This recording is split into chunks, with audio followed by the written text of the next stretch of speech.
is? He's a big guy. Man, that's a big dog. It's like you're getting him into a dog show. He looks awful right now. He got wet yesterday. So. Oh, he did? Oh, what's his name? Vex. Vex, okay. So Vex. Yeah, because he's a pain in the neck. Oh, okay.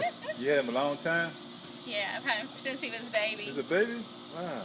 Yeah. He's a good guy, though. Good. You said what name? What kind of dog that is? A Great Pyrenees. Great Pyrenees. Wow.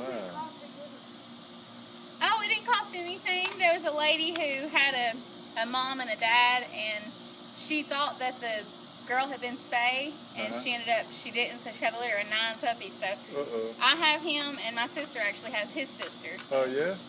Yeah, we've had them since they were little. Your sister big, too? Oh, yeah. She's not as big as he is. He's 125 pounds, and she's about 98 pounds. Oh, man. Yeah. Man, They're the big same dog. color? Yeah, they're both white. Oh, man, what a dog. Good, baby. Do you ever shed that hair? Oh, my